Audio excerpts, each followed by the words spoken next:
10 skills for peaceful conflict resolution in the workplace. 1. Lead with empathy. Think of empathy as a conflict prevention mechanism.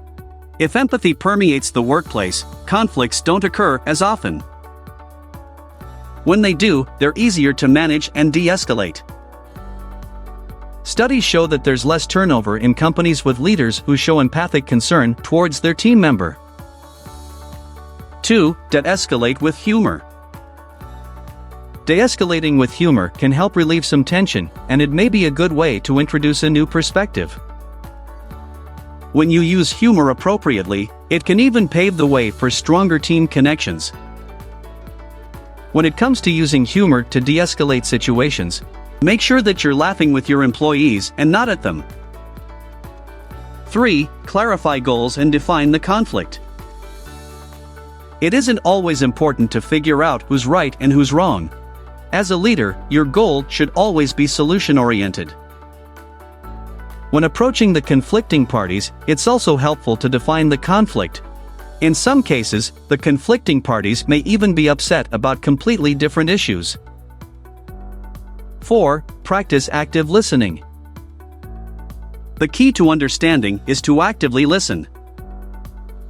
When you listen actively, you don't just hear what your employees have to say, you also pay attention to nonverbal communication.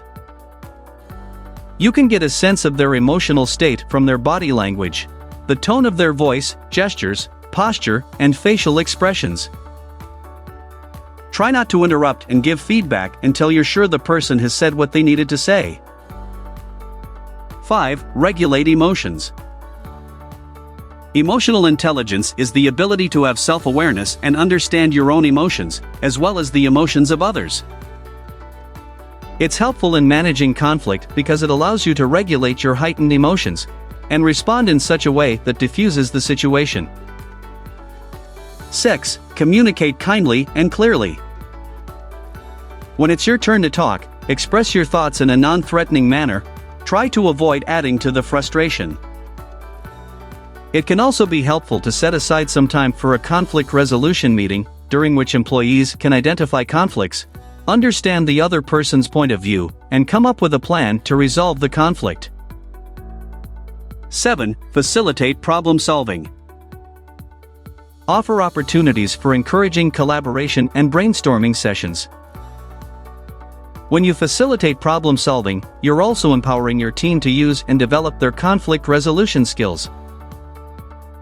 8. Promote flexibility. Flexibility is an important aspect of conflict resolution. It's easier to solve a conflict if all of the parties are willing to compromise. Try to encourage everyone to have an open mind. The goal isn't getting your way, but to find a solution that works for everyone. 9. Normalize accountability. Normalizing accountability doesn't happen overnight though. People need to trust their coworkers and feel like they're in a safe enough space to admit their mistakes. When they're able to do this, there's no need to point fingers anymore. The blame game can stir up strong feelings of sadness and shame. 10. Follow through with mentorship. A conflict doesn't magically resolve itself with a couple of mediation sessions. Follow-through is important to make sure that people are sticking to the agreed-upon resolution. Transitioning from mediation to mentorship shows your employees that you genuinely care about them. Conflict is inevitable in any workplace. However, how you deal with conflict can make all the difference. So don't sweep conflicts under the rug. Use these strategies to help manage conflicts in your workplace. If you want to learn more conflict resolution skills in the workplace, subscribe to our channel.